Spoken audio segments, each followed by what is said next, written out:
6월 마지막 주 예배 나오신 여러분 주님의 이름으로 환영합니다. 시간 똑같이 잠시 우리의 마음 주님께 아뢰면서 예배를 준비하는 시간 가지도록 하겠습니다. 함께 기도하며 나아가실 때에 주님, 내가 예배자의 마음으로 이 자리 가운데 다시 한번 섭니다. 내가 있는 것과 상관없이 영광 받으시고 일하실 주님, 내 마음 가운데 함께하여 주시어서 하나님만 바라보며 나아갈 수 있는 마음 허락하여 주시옵소서. 이 시간 예배자의 마음을 위하여서 함께 기도하며 나아가도록 하겠습니다. 사랑하는 하나님 아버지 하나님 앞에 예배를 드리기 위하여 모였습니다. 아버지 하나님, 이 자리 가운데 예배 드리며 있는 사람들 하나하나를 주님께서 기억하여 주셔서 아버지 그들의 마음이 주님께 상납되어지고 아버지 하나님 그들의 마음이 비워짐으로 말미암아 하늘의 것으로 채워가는 귀하고 복된 시간이 예배 시간이 되어질 수 있도록 아버지 이들의 마음이 아버지 정말 주님께 집중되어질 수 있도록 함께하여 주시옵소서.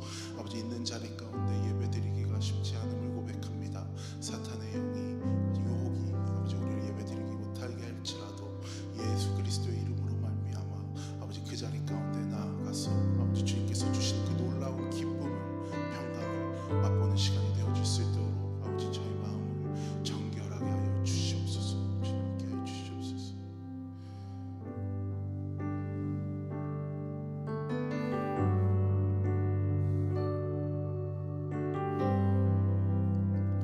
고백하며 나아갑시다. 정결한 마음 주시옵소서.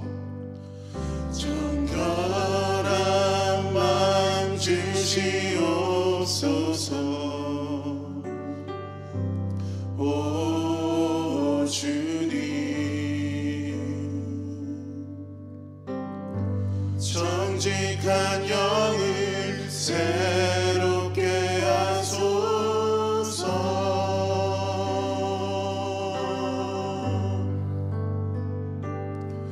정결한 마음 주시옵소서. 오 주님, 정직한 영을 새롭게 하소서. 나를 주님 앞에서 나를 주님 앞에서 멀리 하지 마시고 주의 성령을 거두지 마옵소서.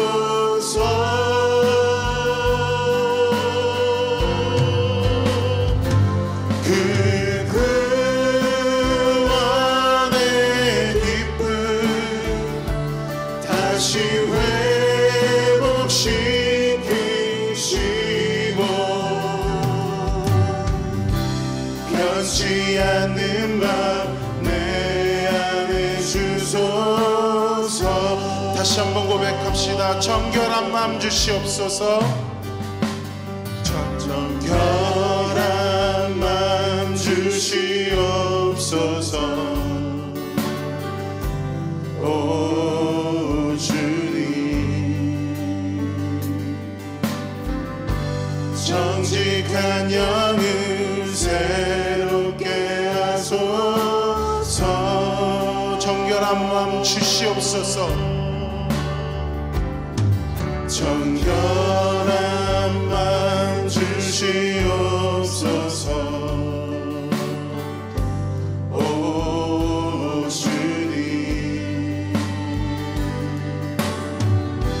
정직한 영을 새롭게 하소서. 나를 주님 앞에서 나를 주님 앞에서 멀리 하지 마시고 주의 성령을 거두지 마옵소서.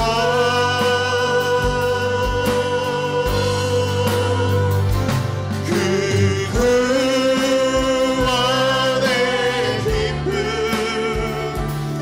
다시 회복시키시고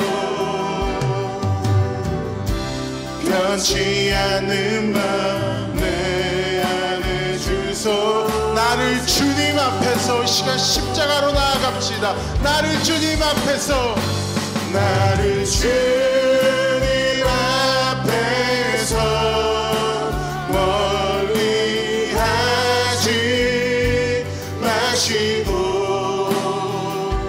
주의 성령을 거두지 마옵소서. 그 구원의 기쁨, 그 구원의 기쁨 다시 회복시키시고 변치 않는 맘 내 안에 주소서. 내가 매일 십자가 앞에, 내가 매일 십자가 앞에 더 가까이 가오니 구세주의 흘린 고백 비로소 나를 정케 하소서. 내가 매일 십자가 앞에, 내가 매일 십자가 앞에 더 가까이 가오니 구세주의 흘린 고백 비로소 나를 정케 하소서.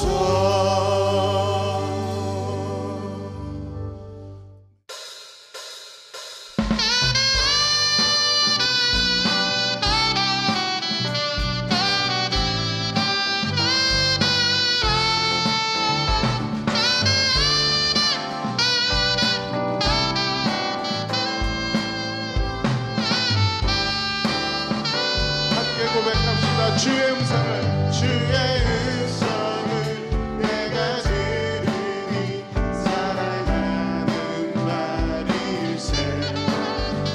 믿는 마음으로 주께 가오니 나를 영접하소서. 내가 매일 십자가에 더 가까이 가오니 구세주의 흘린 고백 비로소 나를 정케 하소서. 주여 넓으신, 주여 넓으신 은혜 베푸사 나를 받아주시고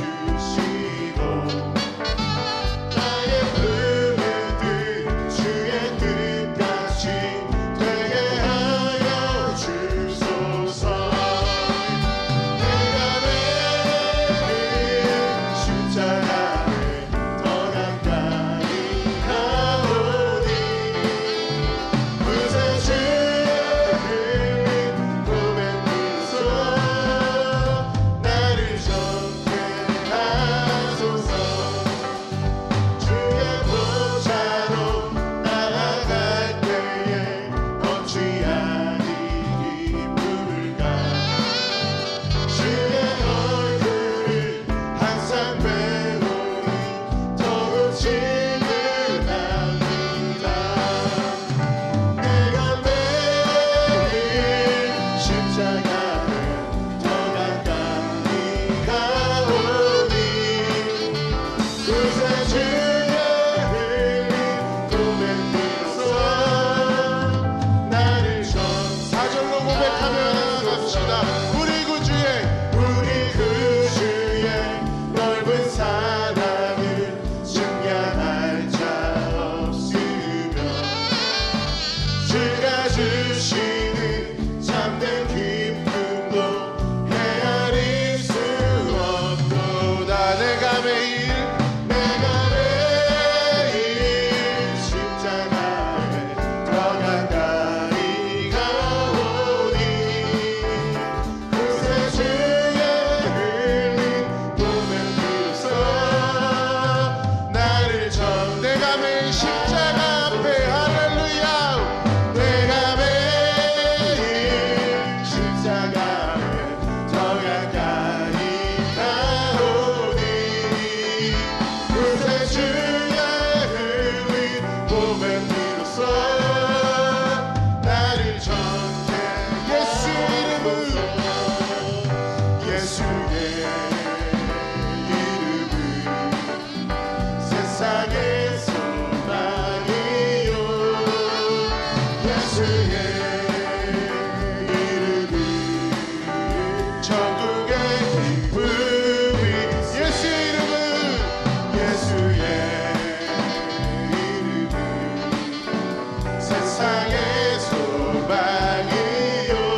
고백합시다. 주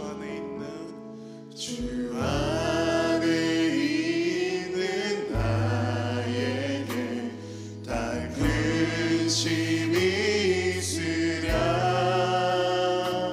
십자가 밑에 나가 내 짐을 풀었네. 그 두려움이 변하여 내 기도 되었고 전날의 한숨 변하여 내 노래 되었네. 주님을 찬송하면서 할렐루야 할렐루야 내 앞길 멀고 험해도 나 주님만 따라가리. 내 주는 자비하셔서 늘 함께 계시고 내 궁핍함을 아시고 늘 채워주시네.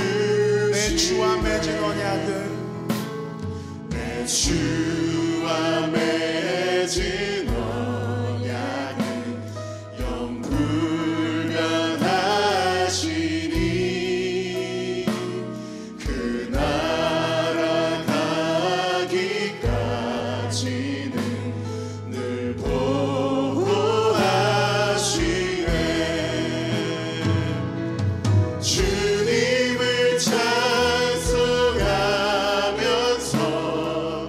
할렐루야 할렐루야 내 앞길 멀고 험해도 나 주님을 찬송하면서 할렐루야 주님을 찬송하면서 할렐루야 할렐루야 내 앞길 멀고 험해도 나 주님. 우리 1절로 다시 한번 고백하며 나아갈까요? 주 안에 있는 나에게 단 근심이 있으랴 십자가 밑에 나가 내 짐을 풀었네. 할렐루야 주님을 찬송하면서 할렐루야 할렐루야 내 앞길 멀고 험해도 나 주님만 따라가리.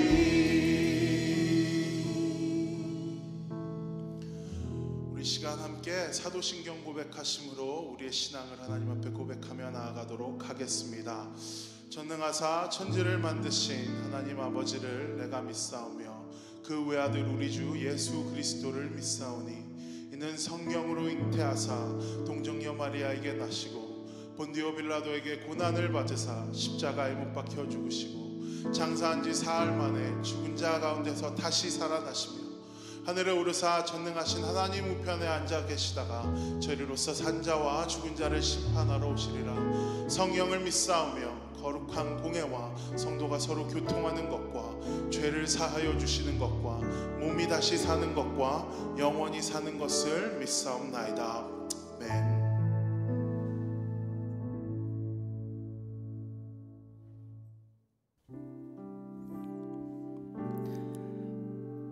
우리 이 시간 마음을 열고 하나님의 존전 앞으로 나아가겠습니다.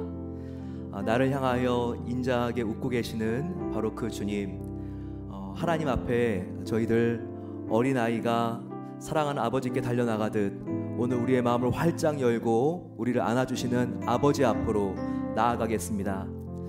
하나님 아버지, 나를 붙잡아 주시옵소서. 나의 삶이 너무나 힘들고 어렵습니다. 이럴 때 내가 일상의 방법과 편법을 쓰는 것이 아니라 사랑하는 아버지 앞에 나아가 주님께 나의 모든 삶을 드리고 주님께 내가 나의 믿음의 시선을 고정하겠습니다. 주님만을 따라가겠습니다. 함께 고백할 때 하나님께서 우리를 지켜주십니다. 그 주님을 의지하여 이 시간 기도하겠습니다. 아버지 하나님, 저희 교회 아픈 성도님들이 계십니다. 하나님께서 놀라운 치유의 강선을 비춰 주시옵소서. 그래서 아버지 하나님, 그 질병으로 회복되게 하여 주시고 이것이 히스기야 왕과 같은 놀라운 간증이 될 수 있도록 하나님께서 은혜 베풀어 주시기를 기도합니다.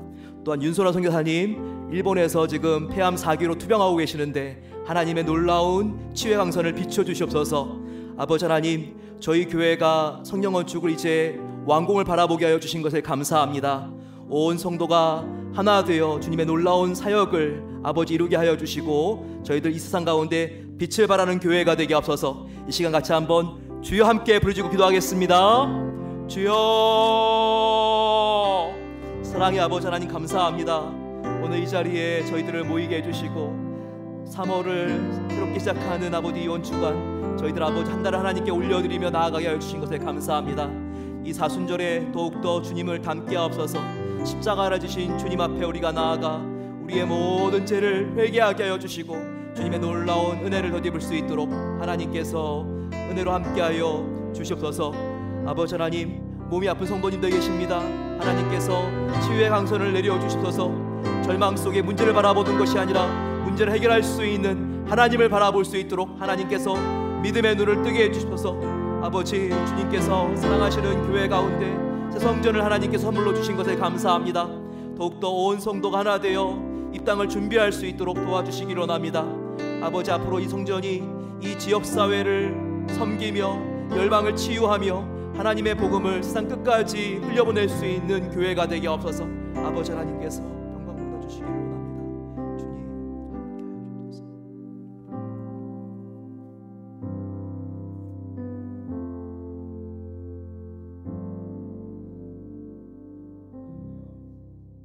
할렐루야. 좋으신 우리 주님의 이름을 찬양합니다. 지난 한 주간도 저희를 지켜주시고 인도해 주심을 감사드립니다.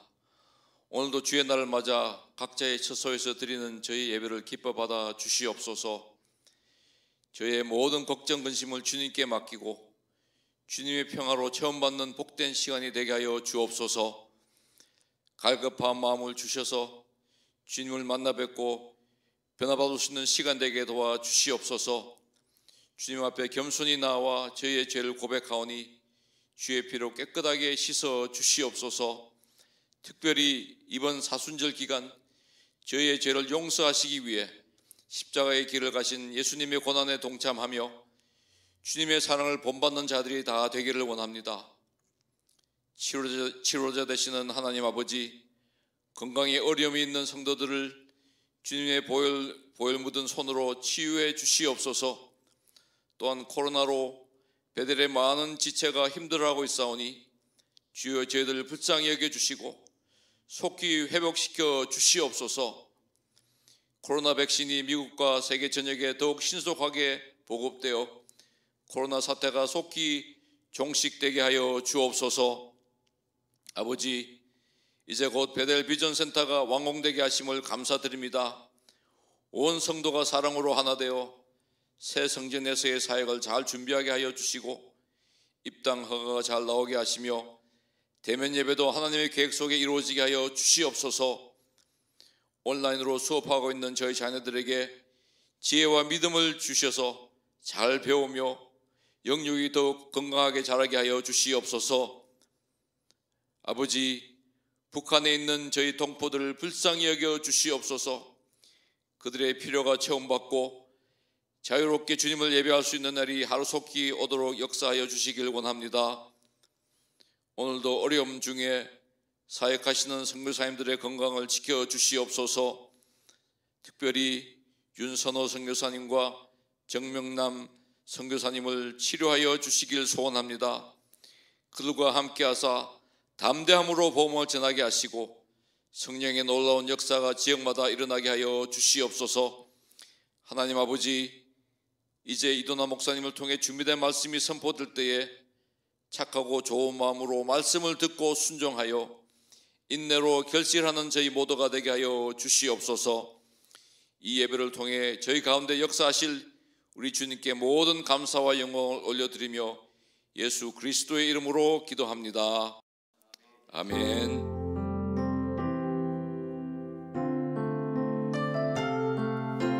우리의 기도를 들어주신 하나님께 아멘 주를 찬양하나이다 고백하겠습니다.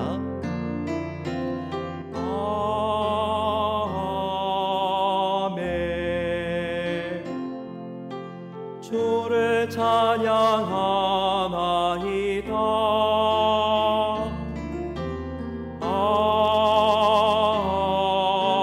아멘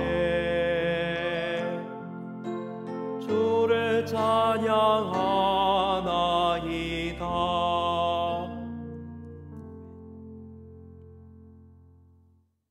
안녕하세요. 복된 주일 아침입니다.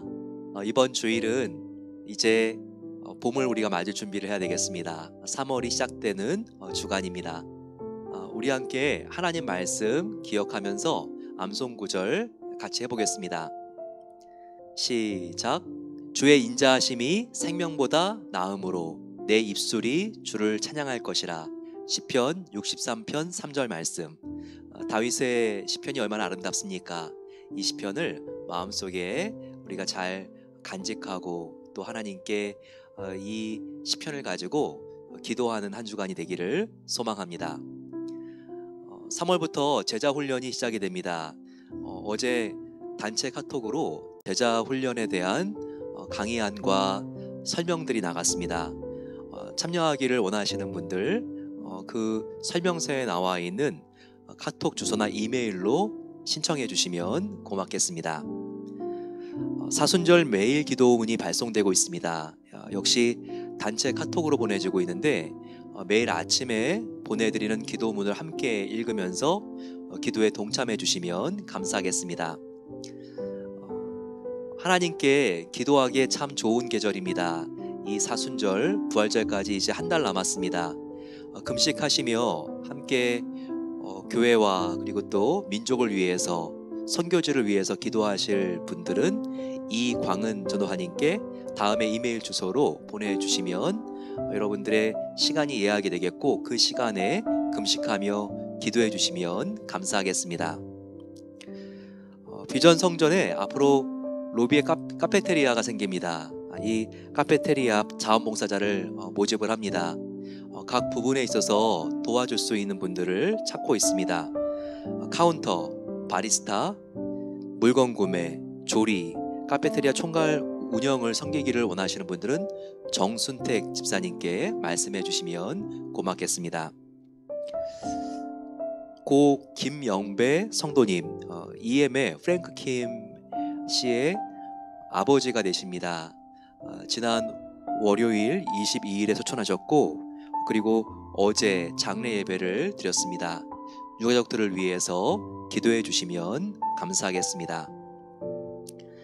지난 한 주 동안 새성전에 많은 공사들이 진행이 됐습니다. 보시는 바와 같이 교회 간판을 건물 위에 부착했습니다.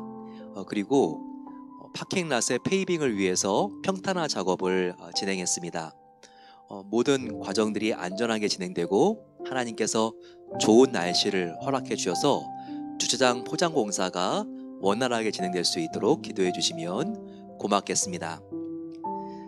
이 시간은 참 좋으신 주님이라는 제목으로 변하얀 유효선 집사님께서 학생들과 함께 연주해 주시겠습니다.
누가복음 8장 9절에서 15절 말씀을 봉독해 드리겠습니다. 제자들이 이 비유의 뜻을 물으니 이르시되 하나님 나라의 비밀을 아는 것이 너에게는 허락되었으나 다른 사람에게는 비유로 하나니 이는 그들로 보아도 보지 못하고 들어도 깨닫지 못하게 하려 함이라. 이 비유는 이러하니라. 씨는 하나님의 말씀이요 길가에 있다는 것은 말씀을 들은 자니 이에 마귀가 가서 그들이 믿어 구원을 얻지 못하게 하려고 말씀을 그 마음에서 빼앗는 것이요 바위 위에 있다는 것은 말씀을 들을 때 기쁨으로 받으나 뿌리가 없어 잠깐 믿다가 시련을 당할 때 배반하는 자요 가시떨기에 떨어졌다는 것은 말씀을 들은 자이나 지내는 중 이생의 염려와 재물과 향락의 기운이 막혀 온전히 결실하지 못하는 자요 좋은 땅에 있다는 것은 착하고 좋은 마음으로 말씀을 듣고 지키어 인내로 결실하는 자니라. 아멘. 이도나 목사님께서 당신은 어떤 마음 상태입니까? 라는 제목으로 은혜의 말씀을 전해주시겠습니다. 최근에 계속 백신이 보급되고 있는 것을 저희들 보게 됩니다. 한인회에서도 고령의 노인들을 도와주기 위해서 지금 백신을 신청하는 것들을 도와주고 있습니다. 코로나 사태가 1년 동안 지속이 되면서 참 많은 사람들이 사망하게 되고 또 고통을 당한 시간이었습니다. 하지만 이 백신이 보급되면서 생각보다 훨씬 감염률이 지금 떨어지고 있습니다. 물론 돌연변이가 등장을 해가지고 얼마나 지속이 될까, 이게 올해 끝나지 않고 몇 년 더 갈 것이라고 진단한 사람들도 있죠. 하지만 지금의 추세로 봤을 때에는 미국에 이 코로나가 종식되는 것이 한 9월쯤이면 이제 집단 면역이 생기기 때문에 이제 코로나 사태가 일단락이 될 것이라고 그렇게 예측하는 전망이 유세하다고 합니다. 벌써부터 이 덴마크라든지 북유럽 국가들은 이 백신을 사용하면서 굉장히 상태가 좋아져서 엘레먼터리 학생들도 이제는 학교를 이제 이번 달부터 다 다니기 시작했습니다. 이제 뉴노멀 시대로 전격적으로 들어오고 있는 것을 우리가 볼 수 있죠. 저희 교회도 이제 곧 부분적인 대면 예배를 시작하기를 바라고 있습니다. 그리고 그 시기를 새성전에 입당하면서 우리가 함께 할 수 있도록 그렇게 하나님께 기도하고 있어요. 얼마나 저희들 마음속에 설레는 일입니까? 이렇게 꼭 될 수 있도록 우리가 함께 더 하나님께 기도하고 그리고 이 코로나 사태가 지나간 다음에는 우리가 정말 감정 없이 감동 없이 예배를 드렸다면 온 마음을 다해서 우리가 함께 예배하는 그때가 올 수 있도록 우리가 준비해야 되는 시점이 바로 지금이라고 말할 수 있습니다. 작년 3월 22일 날 저는 은혜의 시간을 시작을 했습니다. 은혜의 시간을 시작을 했는데 이제 다음 달이면 3월이죠. 1년 동안 주일을 제외하고 이렇게 은혜의 시간을 계속 300번 이상 빠지지 않고 이렇게 진행을 하고 있습니다. 많은 분들이 언제까지 하실 거냐고 이렇게 물어보시는데 우리가 신약을 다 함께 은혜 시간과 필사를 했고 그리고 지금 시편을 하고 있는데 시편을 끝날 때 은혜 시간을 마치려고 합니다. 그 날이 3월 31일입니다. 정확하게 3월이 끝나는 날인데요. 은혜 시간은 이제 그 이후로 하지 않고 이제는 우리가 주일 예배나 새벽 예배도 우리가 현장에서 안전하게 하면서 그것을 생방송으로 이렇게 이제 각 가정으로 전송해 드릴 그런 예정입니다. 이렇게 모든 것들이 바뀌고 있죠. 그러면서 저희들이 이 온라인으로 1년 동안 예배 생활을 했는데 이게 편리하기도 했고 그리고 의외로 보이지 않는 곳에서 굉장히 수고하시는 분들이 있었습니다. 밤새도록 편집하는 분도 계시고 우리가 편하게 예배드리는 데에는 그 뒤에서 정말 잠도 제대로 자지 못하고 성모님들을 위해서 헌신 봉사했던 사역자님들이 있었다는 것을 그분들의 고마움을 절대 잊어서는 안 될 것입니다. 어떤 분들이 저에게 은혜의 시간 하면서 정말 힘들지 않았느냐고 이렇게 말씀하시는 분들이 계시죠. 예, 제가 요즘 보니까 참 이렇게 힘든 시간들도 있었던 것 같아요. 휴가를 이렇게 갈 때에도 이런 부분들을 다 매일매일 이렇게 녹음을 해야 되고, 하지만 제가 돌아보게 되면 은혜의 시간이 1년 동안 저를 살렸구나, 그 생각을 하게 됩니다.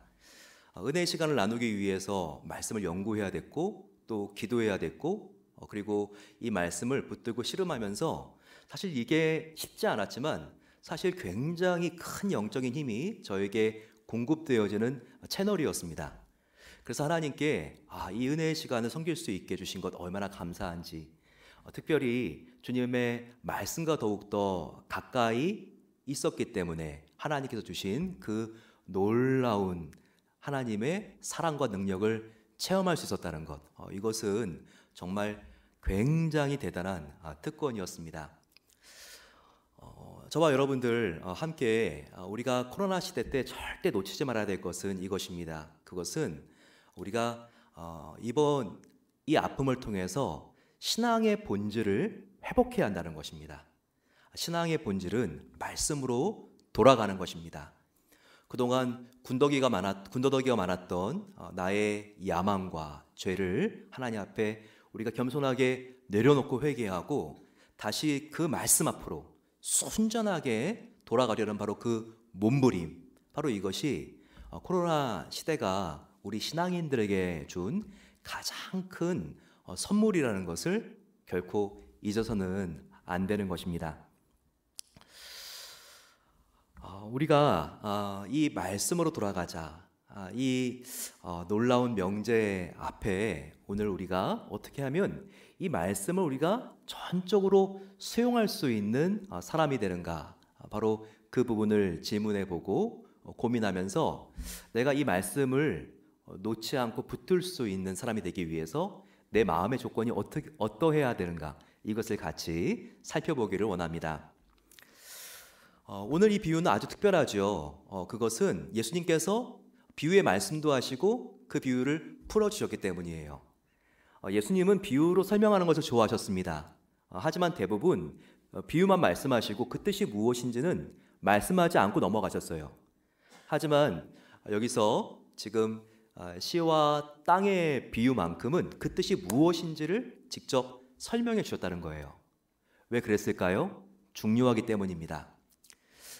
예수님은 이 땅에 하나님의 나라가 임하는 일에 바로 주님께서 부름받았습니다. 그런데 하나님의 나라는 우리가 죽은 다음에 장차가게 되는 천국뿐만 아니라 예수님께서는 우리 마음에도 하나님의 나라가 임한다고 했죠. 그런데 하나님의 나라가 우리 마음에 임할 때 말씀을 통해서 임하게 되는 것입니다. 그러니까 말씀이 심겨지는 건 참 중요해요. 우리의 마음에 하나님의 나라가 임하느냐, 임하지 않느냐, 또 적당히 임하느냐, 온전히 임하느냐, 바로 이와 같은 조건이 바로 하나님의 말씀이 우리 마음속에 어떻게 담기느냐에 따라서 결정된다는 것입니다. 그런데 그 말씀은요, 중요한 것이 우리가 어떤 마음 상태인가에 따라서 그 말씀이 담기기도 하고, 그리고 그 말씀이 증발되기도 합니다. 그리고 그 말씀이 온전히 나의 마음속에 심기기도 하고, 그리고 적당히 자라다가 없어지기도 합니다. 바로 저와 여러분들의 마음의 상태에 따라서 이런 결정적인 결과가 달라진다는 것이죠. 자, 그러면 우리가 어떠한 마음을 품어야 되고, 그리고 어떠한 마음은 우리가 지향하면서 품지 말아야 될까요? 오늘 그것을 함께 살펴보기를 원합니다. 첫 번째, 이 비유에서 씨는 하나님의 말씀을 의미합니다. 누가복음 8장 11절 말씀 한번 보실까요? 자, 이 말씀을 보시게 되면 이 비유는 이러하니라. 씨는 하나님의 말씀이요. 씨는 하나님의 말씀이요. 예수님께서 친히 바로 이 씨앗이 말씀인 것을 설명해 주셨습니다. 그런데 이 말씀은 땅에 떨어지죠. 그러면서 4개의 땅이 나옵니다. 길가, 바위, 가시떨기, 좋은 땅, 좋은 밭, 이렇게 4개의 땅이 나오죠. 이것은 무엇을 의미할까요? 저와 여러분들의 마음을 의미하는 것입니다. 그런데 이게 어떤 땅에 떨어지느냐에 따라서 그 결과가 완전히 상이하게 바뀌죠.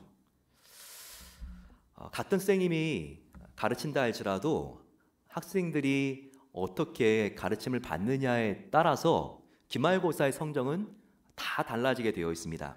마찬가지로 똑같은 하나님의 말씀이 떨어진다 할지라도 우리의 마음이 어떠한가에 따라서, 바로 우리의 내면의 상태에 따라서 어느 정도의 열매를 맺는가, 그리고 열매를 맺느냐 맺지 못하느냐가 이것이 좌우된다는 거예요. 우리는 누구나 이 4개의 땅 중에 하나에 속해 있습니다. 이 땅에 하나에 속해 있을 수도 있고, 그리고 몇 개의 우리의 마음이 속해 있을 수도 있어요. 과연 저와 여러분들은 어떤 마음 상태에 있습니까? 먼저 우리는 길가를 보시겠습니다. 예수님께서 길가의 특징과 그리고 그 길가에 떨어진 것의 의미에 대하여 말씀하시는데, 그 의미는 무엇일까요? 누가복음 8장 5절 말씀을 한번 보겠습니다. 길가에 떨어짐에 밟힘에 공중의 새들이 먹어버렸고 라고 나와 있습니다. 당시 예수님이 살던 시대에는요, 비포장도로가 굉장히 많았어요. 로마가 뭔가 이렇게 군사력을 가지고 시위가 일어난 지역을 장하기 위해서는 대륙간에는 고속도로가 있었습니다. 그래서 그냥 마차가 몇 개까지 갈 수 있는 그런 아주 잘 포장된 도로들이 있었죠. 하지만 대륙간이 아니라 그 지역 안에는 대부분 다 흙길이었습니다. 비포장 도로였어요. 거기를 수많은 수레들이 지나가고 수많은 인파와 또 말과 나귀들이 지나가기 때문에 이 비포장 도로의 특징은 아주 딱딱하다는 것이었습니다. 그 흙이 다 굳어져 있었다는 것이죠. 그래서 이 길가의 특징은 단단하다는 거였어요. 그런 땅에는 씨앗이 떨어졌을 때 절대 깊이 심어질 수가 없습니다. 그리고 다 보이죠. 드러나기 때문에 새들이 와가지고 거기 있는 씨앗들을 다 물어가게 되어 있었습니다. 하지만 이런 땅에서 우리가 열매를 기대하기 위해서는 어떤 변화가 필요하죠? 그 딱딱한 땅이 부드러워져야 합니다. 그런데 그 땅은 마음이라고 했죠.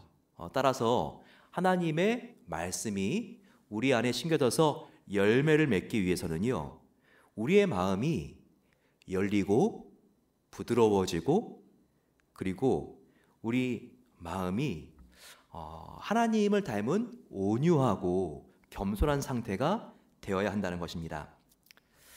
혹시 나의 마음이 고집과 판단과 강한 자아로 가득 차 있지 않습니까? 내 스스로 하나님 말씀이 선포되고 있는데, 야, 어떻게 저렇게 말씀을 못 전할 수가 있지? 저 설교자는 너무나 어린 것 같아. 아니, 저렇게 말을 하면 도대체 어떻게 이해를 해야 된다는 거야.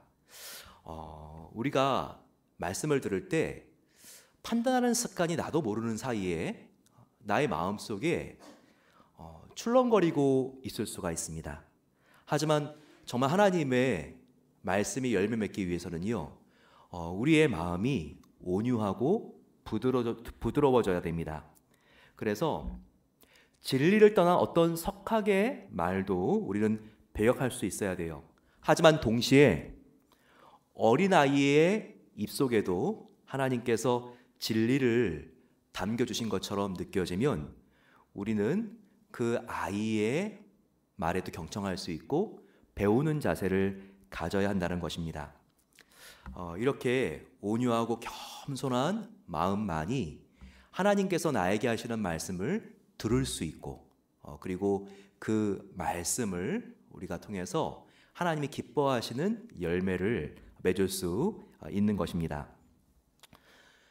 하지만 여기서 더 주의해야 될 것이 있습니다. 그것은 길가 같은 마음은 하나님의 말씀을 증발시켜버리고 빼앗아 가려는 그런 영적인 세력이 바로 하나님께서 우리 안에 넣어주신 말씀을 노려보고 있다는 것을 우리가 알아야 합니다.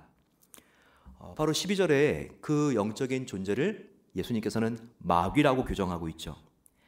길가에 있다는 것은 말씀을 들은 자니 이에 마귀가 가서 그들이 믿어 구원을 얻지 못하게 하려고 말씀을 그 마음에서 빼앗는 것이요 라고 말하고 있습니다. 예수님께서는 단단하게 나의 고집과 강한 자아로 굳어진 그 마음이 있을 때 악한 영이 역사한다는 것을 보여주고 있어요. 바로 그 악한 영은 사탄이라고 말씀을 드렸습니다. 예수님은 절대 사탄을 추상적인 관념적인 존재로 보지 않았어요. 예수님은 사탄을 실제하는 인격적인 존재로 이렇게 명시하고 있습니다. 길가에 노출된 씨앗, 바로 새가 보고 있다가 채워간다는 것이죠. 마찬가지로 말씀이 우리의 삶에 온전히 열매를 맺지 못하는 이유는 바로 새로 비유된 사탄이 그 말씀을 빼앗아 가기 때문입니다. 사탄은 우리의 마음속에 말씀이 싹이 나고 그리고 열매를 맺는 것을 시샘이 나서 보고 있지를 못해요. 그리고 얼마나 그 순간을 두려워하는지 모릅니다. 그래서 한순간이라도 우리가 받은 말씀을 그가 낚아채서 우리 마음속에서 증발시켜버리기를 원하고 있죠. 여기서 우리는 우리의 마음이 영적인 전쟁터라는 것을 알아야 합니다.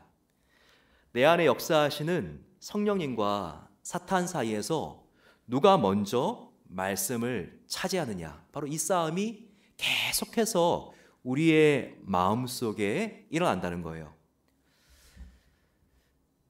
전쟁에서 이기는 것은 바로 시간입니다. 타이밍이죠. 바로 그 기회를 누가 놓치지 않고 가장 신속하게 붙잡느냐, 여기에 달려있는 것이죠.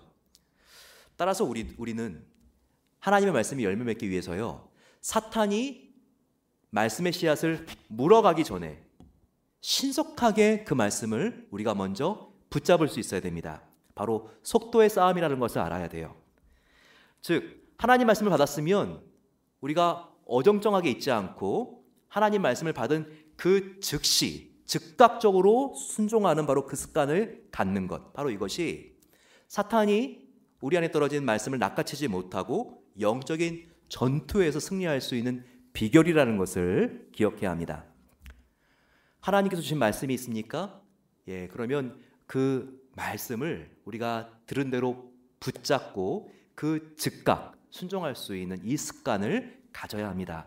그래야지 이 말씀이 열매를 맺게 되고 그리고 우리가 주님께서 기뻐하시는 삶으로 더욱더 발돋움할 수 있게 되는 것입니다. 두 번째, 우리가 피하고 지향해야 될 우리의 마음의 상태는 무엇일까요? 그것은 바로 지금 예수님께서 두 번째 비유로 말씀하신 바위 위에 떨어진 씨앗, 바로 이것으로 우리가 알 수 있습니다. 누가복음 8장 6절입니다. 씨앗이 덜어는 바위 위에 떨어짐에 싹이 났다가 습기가 없으므로 말랐고 라고 되어 있습니다. 이전의 성경은 바로 돌 위에, 바위 위에라고 하는 표현이 아니라 바로 돌짝밭, 자갈밭을 의미하는 돌밭이라고 이렇게 번역되어 있습니다. 그런데 원어에 가까운 번역은 지금 우리가 보고 있는 개역 개정 성경이죠. 바로 바위 위에라고 하는 말이 더 원어를 정확하게 번역한 것이라고 말할 수 있습니다. 지금 이런 상태는요, 겉은 흙이에요. 겉은 흙인데 이 얇은 흙을 조금만 벗겨내게 되면 그 안에 큰 바위가 나오는 것입니다. 즉 바위 위에 흙이 살짝 덮여 있는 바로 그런 곳에 떨어진 씨앗을 지금 의미하고 있어요. 이것이 헬러 원어로 보게 되면 에피테스 페트라스라고 하는 말입니다. 페트라는 뭐죠? 이건 큰 바위를 말하는데 광개토 대양비 같이 드러나 보이는 지면 위에 있는 돌이 아니에요. 예, 바로 지면 아래에 있어서 보이지 않는 큰 안방 같은 바위를 말합니다. 보이지 않고 지하 속에 들어가 있는 바위.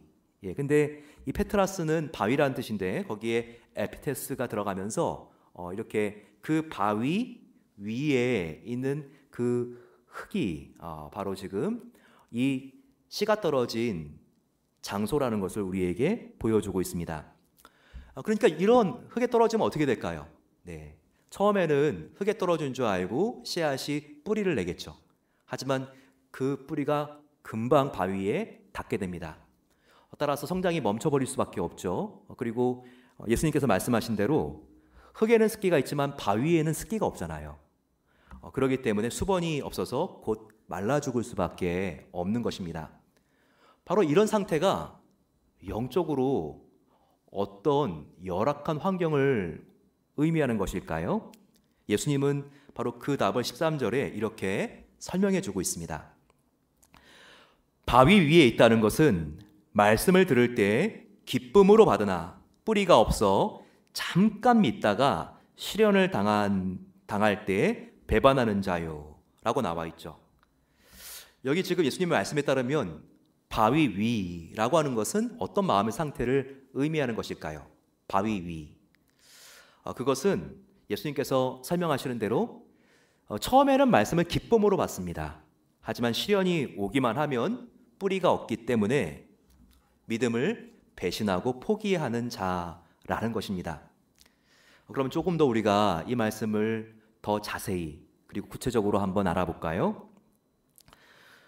바위 위에 있는 사람의 마음의 상태는 바로 그것은 감정 중심적인 신앙인을 말합니다. 감정 중심적인 굉장히 이모셔널한 신앙인을 말하는 거예요.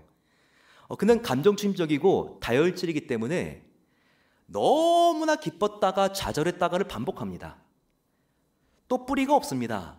예, 뿌리는 말씀을 의미할 수 있죠. 그런데 이런 사람은 말씀에 기초한 신앙이 아니라 감정에 기초한 신앙인이죠. 그래서 감정에 기초한 다혈질이기 때문에 업앤다운이 굉장히 심하고 조금만 문제가 와도 흔들리고 방황하게 됩니다.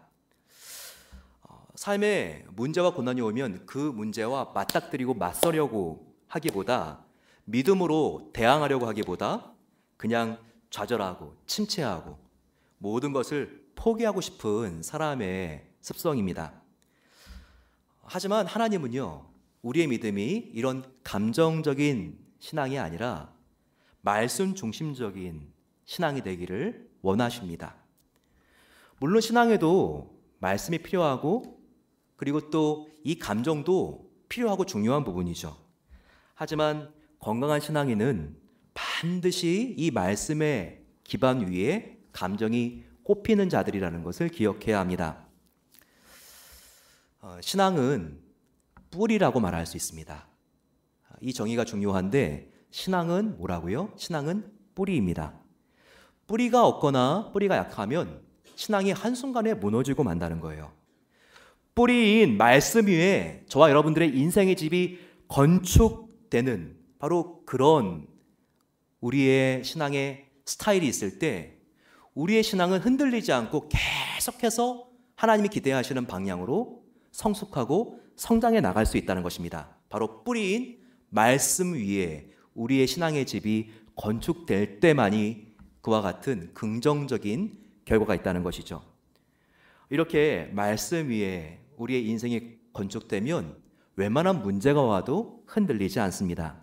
바로 그것은 하나님께서 우리의 인생집을 붙잡아 주시기 때문에 그런 것이죠. 또한 돌 위에 있는 신앙인, 바로 그것을 우리에게 보여주는 예수님의 이 비유에는요, 우리 신앙에 반드시 외부의 고난과 시련이 올 수 있다는 것도 우리에게 보여주고 있습니다. 이것을 우리가 이해하는 게 중요해요. 또한 이 외부의 시련과 아픔과 고난이 우리의 믿음이 약해지거나 우리가 우리의 믿음을 포기하게 되는 중요한 원인도 될 수 있다는 것을 보여주고 있습니다. 그런데 이 설명이 틀리지 않습니다. 언제 우리는 우리의 신앙이 약해지고 우리의 믿음이 막 흔들리게 되나요?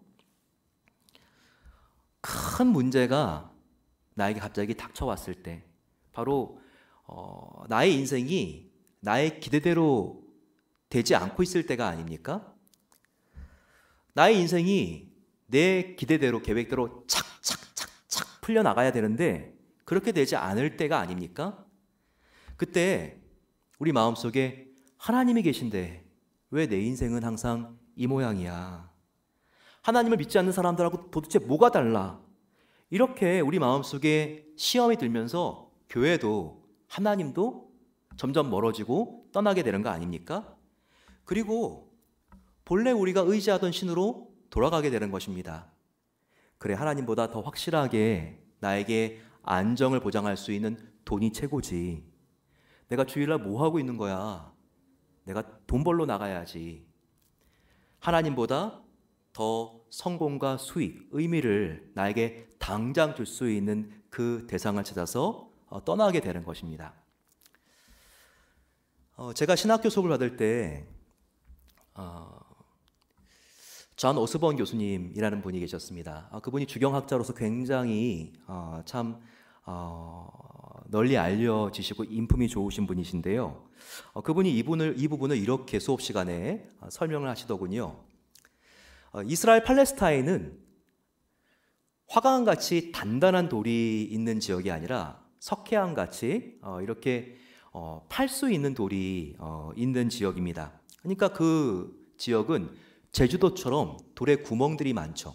그리고 숟가락 하나만 있어도 이것을 사과같이 이용을 하면서 돌 안을 팔 수가 있습니다. 그래서 이스라엘 근처에 페트라라고 하는 요르단의 도시에는 정말 지하 내 돌을 파서 만든 너무나 아름다운 궁전도 있고요. 그리고 또 예수님의 무덤도 누구의 무덤입니까? 아리마대 요셉이 장차 자기가 묻히려고 자기의 무덤을 돌에 파서 만든 무덤이 아닙니까? 이렇게 그 당시 팔레스타인에는요, 돌을 팔 수 있는 그런 지형들이 대다수였습니다. 그런데 당시 사람들이 이 돌에다가 구멍을 파고 들어갔다는 거예요. 근데 그 이유는 그들이 쉬거나 아니면 낮잠을 자기 위해서 그렇게 돌을 파고 들어간 게 아닙니다. 이것은 종교 행위라는 거예요. 돌을 파서 들어가서 거기에 자기가 의지하는 우상을 넣어둡니다. 그리고 그것이 산당이 되는 것이죠. 우리가 여기서 관찰하고 발견할 수 있는 것은요, 시련이 왔을 때 이 세상 사람들은요, 굴을 파서 들어가는 것과 같이 원래 자기가 믿던 그 우상을 붙들게 된다는 거예요. 하지만 시련이 왔을 때 예수님께서 우리에게 말씀하시는 것은 다시 바위 속으로 들어가서 굴을 파고 다른 신들을 의지하지 말고 너희는 천지를 지으신 여호와 하나님만을 의지해야 된다. 바로 그 하나님께 너희가 기도하기 위하여 나아가야 한다. 바로 이것을 예수님께서 경고하는 것이라는 겁니다. 우리가 이 돌 위에 신앙을 가진 사람들을 생각했을 때 또 하나 꼭 기억해야 될 것은 하나님께 큰 은혜를 받은 뒤가 참 위험하다는 거예요. 우리 하나님께 큰 은총을 받고 그와 같이 감사하고 기쁜 상태가 계속 이어지고 영원했으면 좋겠죠. 하지만 그게 아니라는 것입니다.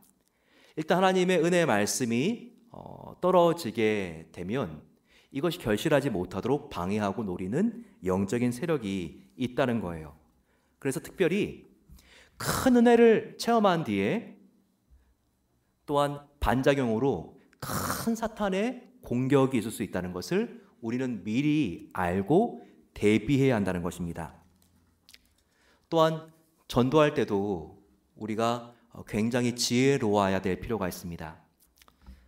새 가족을 섬길 때, 전도할 때 우리는 결코 예수님만 믿으면 모든 일이 잘 될 것이다, 여기에 대한 의미를 우리는 정확하게 알려줄 수 있어야 됩니다.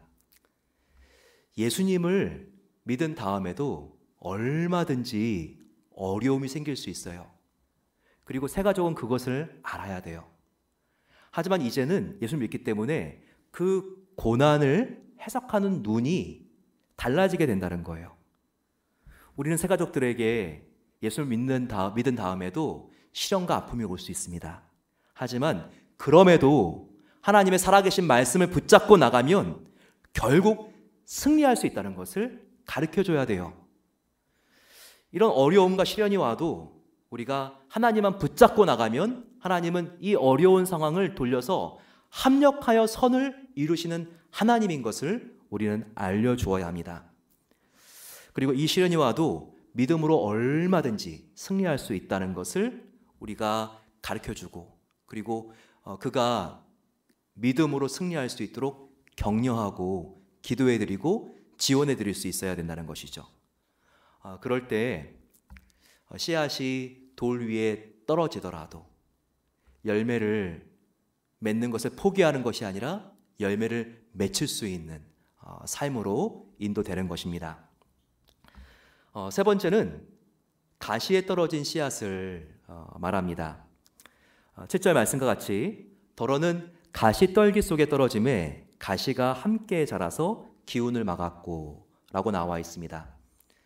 가시떨기에 떨어진 씨앗은요, 뿌리를 내립니다. 자라나요. 그리고 어느 정도의 열매도 맺습니다. 하지만 예수님이 뭐가 문제라고 합니까? 더 커질 수도 있는데 바로 이 가시떨기에 떨어졌기 때문에 온전한 결실을 하지 못한다고 말하고 있죠. 바로 이 온전성에 미달이 되는 상황이 발생하게 된다는 것입니다. 가시떨기 속에 떨어진 씨앗은 어떻길래 그렇게 되는 것이죠?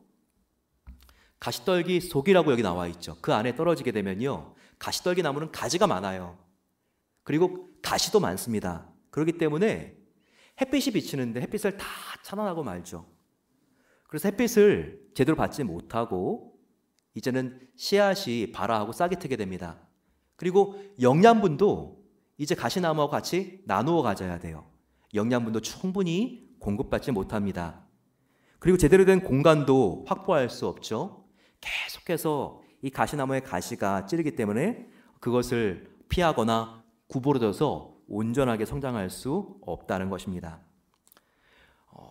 그런데 예수님께서는 이 가시나무 안의 열악한 조건들 중에서도 가장 위험한 것은 바로 이생의 염려와 재물과 향락이라고 하는 바로 그 가시, 바로 이것이 우리 성도들의 신앙을 방해하는 걸림돌이라고 정확하게 이것을 명시하고 계십니다. 8장 14절 말씀이죠. 예수님의 말씀입니다. 가시에 떨어졌다는 것은 말씀을 들은 자나 지내는 중 이생의 염려와 재물과 향락에 기운이 막혀 온전히 결실하지 못하는 자요 라고 말하고 있습니다. 우리가 봤을 때 첫 번째 이 성장을 가로막는 가시, 바로 그것은 염려입니다. 이 염려 관리를 잘하지 못하면요, 신앙이 절대 계속해서 자랄 수가 없습니다. 근데 염려도 습관이거든요. 우리가 어떻게 이 염려 관리를 제대로 할 수 있을까요?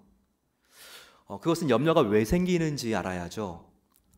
베드로가 물 위를 걸어오시는 예수님께 시선을 딱 떼고 넘실거리는 파도를 봤을 때 그가 잡혀간 것처럼 바로 염려는 하나님을 온전히 바라보지 못할 때 생기는 것입니다. 처음 우리가 말씀을 받았을 때는 아멘 하고 받죠. 너무나 감격스럽고 기쁘죠. 하지만 다시 이제는 예배를 마치고 파킹랏에 돌아서면요, 나의 삶으로 돌아가려고 하면요, 다시 불안과 걱정이 엄습합니다. 하지만 이렇게 우리가 믿음의 시선을 떼면 안 된다는 거예요. 우리가 말씀을 받고 아멘 하면요, 이제 그 말씀을 통해서 예수님만 바라봐야 된다는 거예요. 그렇지 않고 일상의 문제를 바라보는 순간 우리를 도우시기 위해서 가장 가까이 계시는 예수님이 보이지 않습니다. 따라서 이 염려, 없애는 방법은 우리가 예수님을 온전히 바라보는 그 길밖에 없다는 것을 기억해야 합니다.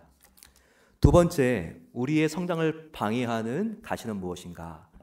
바로 재물, 돈인 것을 예수님께서 말씀하셨습니다.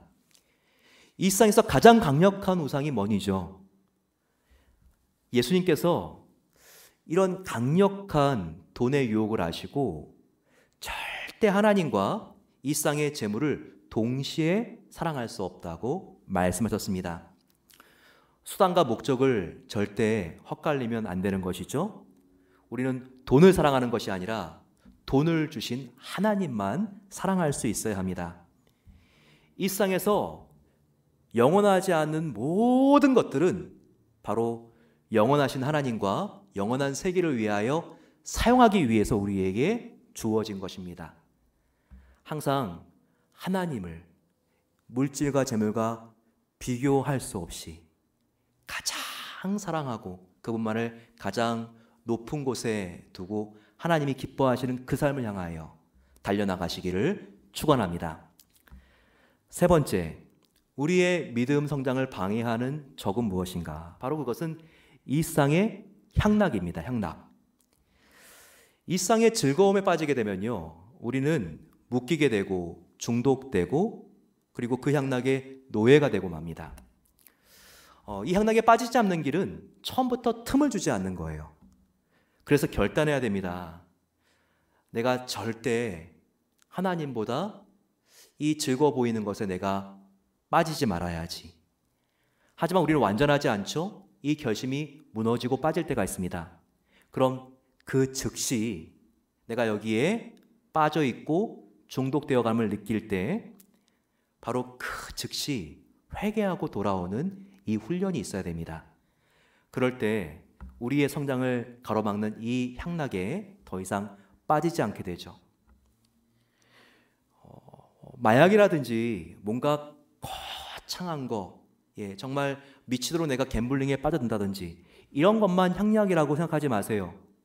요즘 이 시대처럼 향락이 이곳저곳에서 우리에게 손짓하고 있는 시대가 없습니다.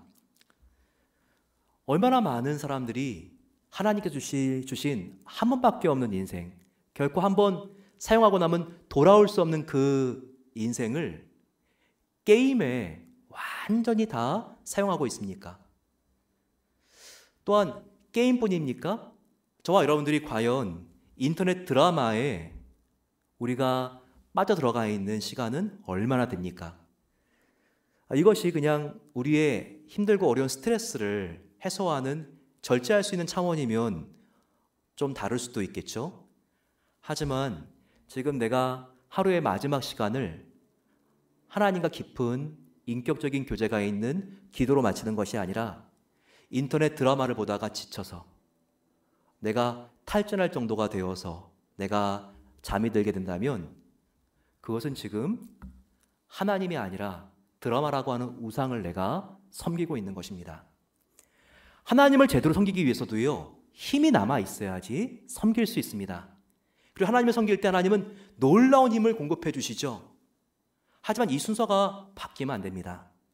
정말 이 세상 우상, 드라마, 인터넷, 게임에 나의 제한된 힘을 다 쏟아부게 되면요, 하나님께 나아가야지 진정한 힘을 공급받을 수 있는데 그 힘이 고갈되고 남아있지 않다는 거예요.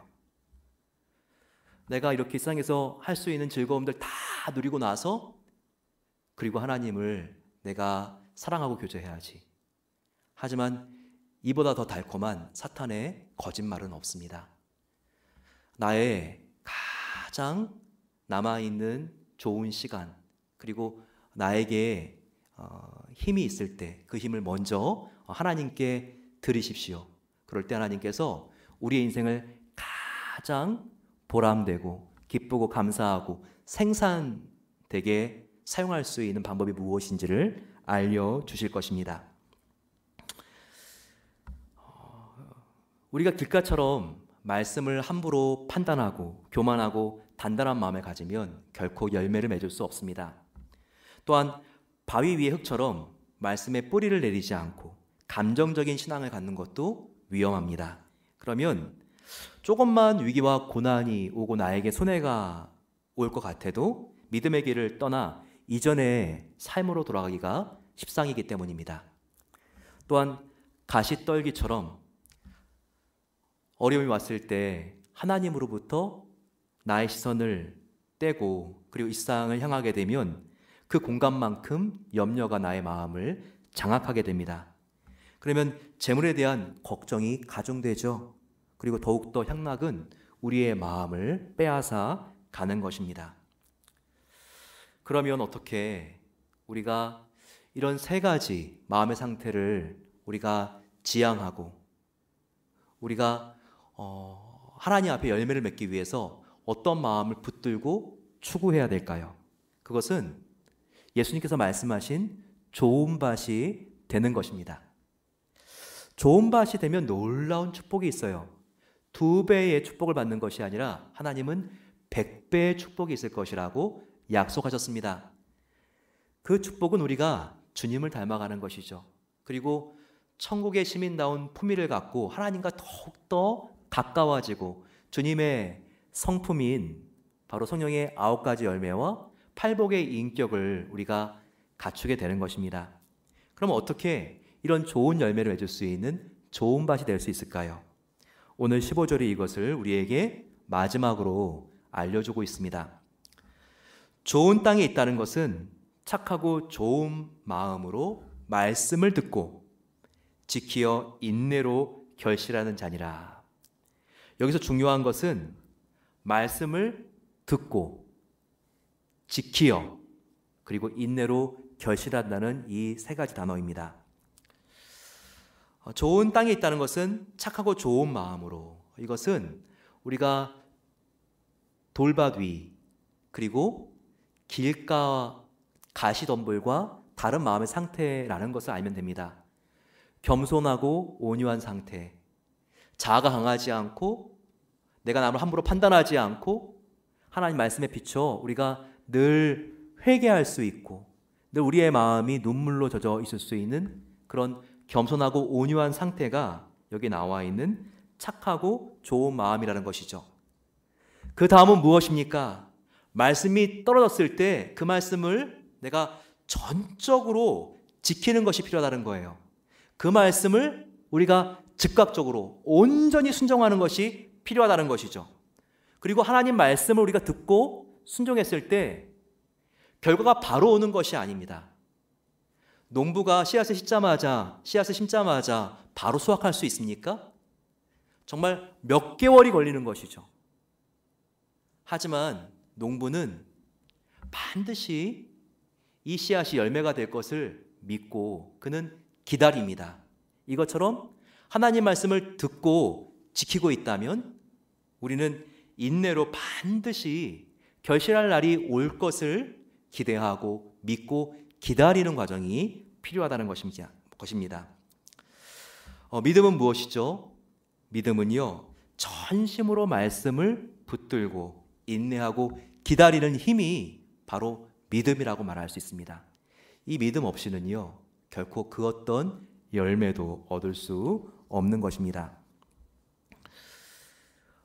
중국에서 북한에 정말 힘들고 어려운 핍박을 받은 청년들이 이렇게 넘어와서 복음을 듣고 예수님을 영접하는 경우들이 있습니다. 그 중에 일부는 이 귀한 복음을 지금 당장 가서 굶어 죽을 수도 있는 나의 가족들에게 전하지 않으면 내가 정말 견딜 수 없다고 고백하는 이들이 있어요. 그들은 이렇게 자유의 땅 중국을 밟았는데도 다시 복음을 들은 다음에는 자기의 식구들에게 복음을 전하기 위해서 국경, 압록강을 넘어서 다시 고향으로 돌아가기를 원합니다. 그럴 때 그들이 가지고 가고 싶어하는 것, 물론 돈도 있지만 쪽복음입니다. 가장 중요한 요한복음, 이런 것을 다 낱장으로 찢습니다. 그리고는 정말 돌돌 이것을 말죠. 유니랩으로 비닐로 마른 다음에 라이터로 양쪽을 찢고 이것이 방수가 될 수 있도록 그렇게 만든 다음 그 쪽복음들을 삼킵니다. 바로 검문소에서 무사히 통과를 해야 되기 때문에 이렇게 성경을 가져갈 수 없기 때문에 그것을 삼키고 자기의 체내에 넣고 가는 것이죠. 그리고 나서 그들이 고향에 도착하게 되면 이제 그 다음 날 몸 안에서 바깥으로 그들이 배설을 해내는 것이죠. 그리고 나서 그 복음을 전하고 그 말씀을 읽고 그리고 자기의 가족들, 친구들에게 하나님의 생명의 복음을 전합니다. 이렇게 소중한 우리에게 생명을 주고 생명을 나눌 수 있는 하나님의 말씀. 그런데 저와 여러분들은 이 말씀을 얼마나 소중하게 다루고 있습니까? 저와 여러분들의 집만 가더라도 성경이 정말 서로 다른 번역본으로 너무나 많이 있습니다.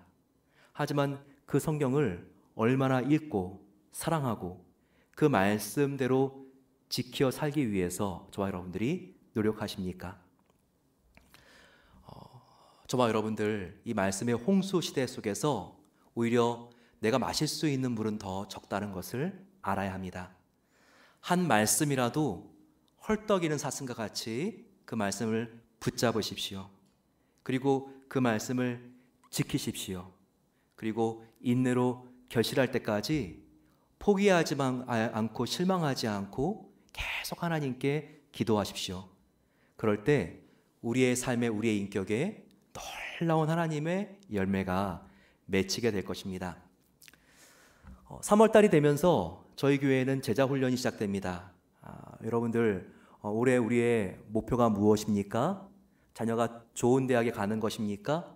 정말 나의 수익이 이제 코로나 시대가 끝나기 때문에 이 정도는 회복이 되는 것입니까? 하지만 그 어떤 목표보다 놓치지 말아야 될 것은 우리가 말씀을 통해서 우리의 생명이 되시는 하나님께 더욱더 가까이 가는 것입니다. 성경을 아직까지 한 번도 읽어보지 않은 분이 계시다면요, 성경 1독을 올해의 목표로 꼭 정하시기를 소망합니다. 그리고 성경 1독을 도와주는 저희 교회 훈련들과 성경 공부가 있죠. 여러분들 어제 카톡을 통해서 강의안이 전달되었을 것입니다. 꼭 기억하시고 이번에는 또 다 온라인 줌으로 진행이 됩니다. 이 하나님 말씀을 더욱더 가까이 할 수 있는 그 말씀을 우리가 씹어먹고 우리의 마음에 더욱더 깊이 심고, 그리고 우리가 올해 연말에는 하나님 이렇게 말씀을 통한 결실이 풍성합니다. 감사를 드릴 수 있는 한 해가 되시기를 축원합니다. 우리 함께 하나님 앞에 나아가 기도하겠습니다. 하나님의 음성을 듣고자 기도하면 우리 앞에 큰 시련이 닥쳐올 수 있지만 우리가 하나님의 말씀을 붙잡고 지키고 그 말씀대로 따라 살아간다면 하나님은 그 어떤 깊은 웅덩이로부터도 우리를 건져주시고 그 문제를 해결해 주시고 우리의 도움이 되시는 피난처가 되시는 주님이십니다. 내가 날마다 그 주님께 새 노래로 찬양하겠습니다. 더욱더 주님께 가까이 나아가겠습니다. 우리 고백하면서 함께 하나님께 이 찬양을 기도로 올려드리겠습니다.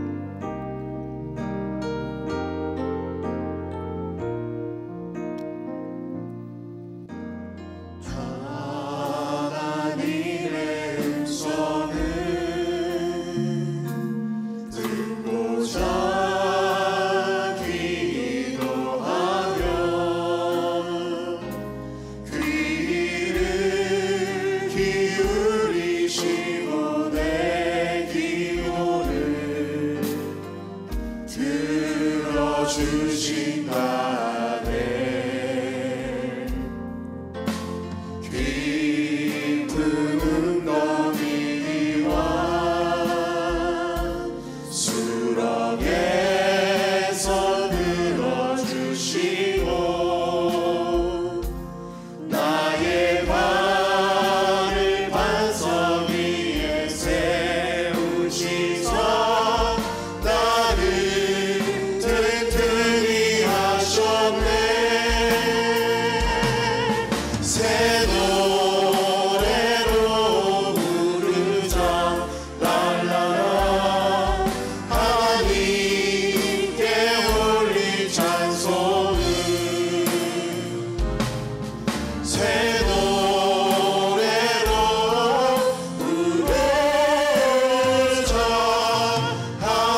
타락한 땅이 되지 않도록 도와주소서. 교만하지 않으며 거짓에 치우치지 아니하면 복이 있으리라. 여호와 나의 주는 크신 권능의 구주라. 주의 크신 권능으로 우리들을 사랑하여 주시네. 새 노래로 부르자 랄라라. 하나님께 올린 찬송을 새 노래로 부르자. 하나님 사랑을. 모든 문제의 해결, 바로 그것은 하나님의 음성을 듣는 데 있습니다. 하나님의 말씀을 듣고자 기도하면 하나님은 귀를 기울이시고 우리의 기도를 들어주십니다. 지금 깊은 웅덩이와 수렁 같은 문제로 신음하고 있습니까? 이렇게 힘들고 어려운 것은 그 누구도 모르지. 이런 자존감 속에서 마음이 힘들고 어렵습니까? 그럴 때 우리가 헤쳐나갈 수 있는 길은 정말 하나님을 붙잡는 것입니다. 하나님 말씀을 지키고 따르고 우리가 기다리면서 하나님께서 반드시 이 말씀을 통하여 나를 승리케 하실 것을 바라보는 것입니다. 아버지 하나님, 나의 마음이 돌짝밭이 아니라 가시덤불이 아니라 길가가 아니라 아버지 하나님, 주님의 말씀을 정말 빨아들일 수 있는 좋은 착한 마음이 되길 소망합니다.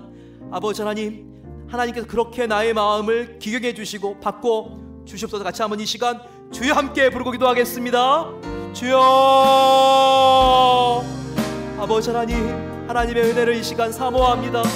말씀을 찾고 찾습니다. 목마른 사슬과 같이 하나님께 나아가기를 원합니다. 오 아버지 하나님, 주님께서 우리의 마음을 새롭게 하옵소서. 이 말씀 없이는 견딜 수 없는 목마름을 주시기를 원합니다.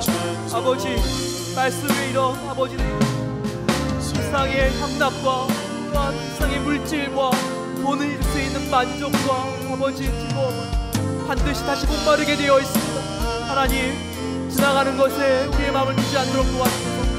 그런 것들로 우리의 마음이 아프고 흔들리고 아버지, 우리의 마음이 피곤하지 않기를 원합니다.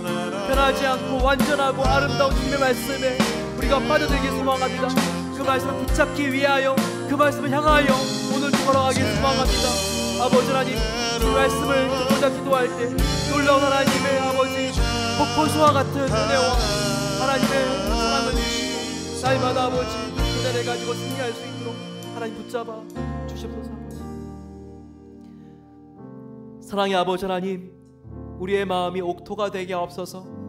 주님 주시는 그 말씀을 우리가 빨아들이고 듣고 지키고 그 말씀만을 따라가기를 소망합니다. 그럴 때 아버지, 이 세상에서 우리가 경험할 수 없는 가장 깊은 행복과 평안과 만족이 우리들 마음속에 넘쳐날 줄로 믿습니다. 아버지, 그러기 위하여 생명의 말씀을 아침에 일어나자마자 또한 잠들기 전에 붙잡을 수 있는 그런 영적인 아버지 목마름이 우리 안에 가득히 차오를 수 있도록 은혜를 더하여 주시옵소서.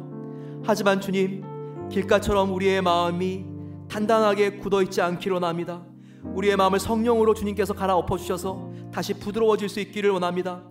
온유하고 얌전한 마음을 가지고 주님의 말씀을 빨아들이게 하옵소서.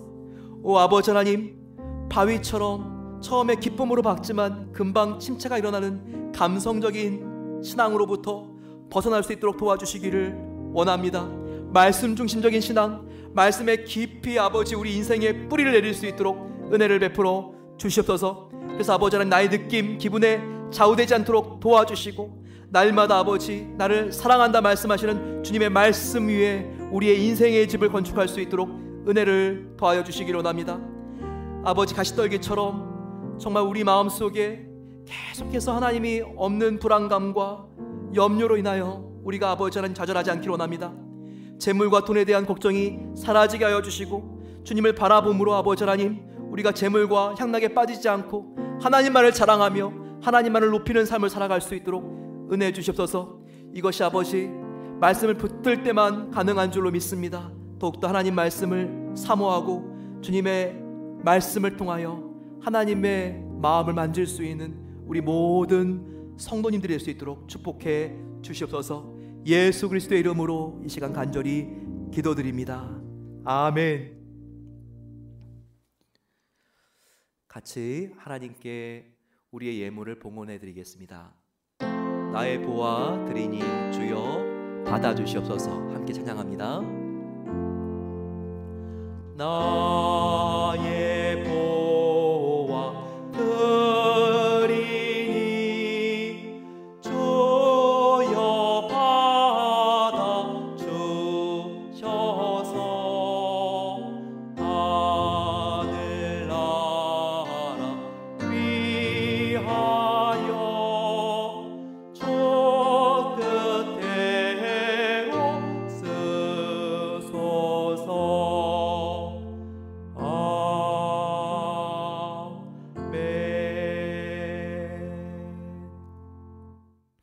사랑의 아버지 하나님, 2월의 마지막 주간을 저희들이 시작하며 이제 시작되는 3월을 하나님께 올려드립니다. 지난 2월 폭설로 인하여 또한 코로나 사태로 참으로 힘들고 어려운 시간을 보냈지만 하나님께서 아기 새를 어미 새가 날개로 덮듯 우리를 지켜주시고 우리의 가정과 사업과 건강을 지켜주신 것에 감사합니다.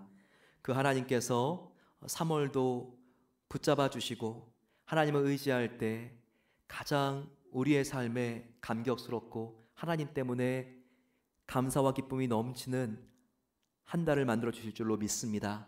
하나님께 모든 것을 저희들 돌려드리는 결단을 가지고 이 시간 이 자리에 서서 예물을 드리오니 주님께서 이 예물을 받아주시고 우리의 삶을 주님께서 통째로 받아주시기를 원합니다. 하나님 안에 있을 때 하나님께서 우리의 삶을 책임져 주시고 가장 선한 길로 인도하실 줄로 믿사오니 이 시간 하나님께 맡기는 자마다 하나님의 기적 같은 놀라운 은혜를 체험할 수 있도록 하나님께서 붙잡아 주시옵소서. 이 예물이 사용되는 곳마다 선교사님들이 새 힘을 얻게 하여 주시고 하나님의 생명의 사역들이 일어나기를 간절히 소망하며 기도합니다. 이제는 우리 주 예수 그리스도의 은혜와 하나님 아버지의 놀라운 사랑하심과 성령 하나님의 감화교통 인도하심이 우리의 마음이 옥토가 되기를 원하며 하나님 회개와 감사와 기쁨의 눈물이 있는 정말 촉촉한 하나님의 사랑을 입은 땅이 되기를 원합니다. 고백할 때 30배, 60배, 100배의 열매를 우리의 현세와 내세 가운데 주실 것을 믿고 하나님께 모든 것을 맡기는 성도님들과 저들의 자녀들과 또한 사업체와 우리가 간절히 기도하는 우리의 조국과 세계 열방 선교지 위에 이제로부터 영원까지 함께 하시기를 축원하옵나이다. 아멘.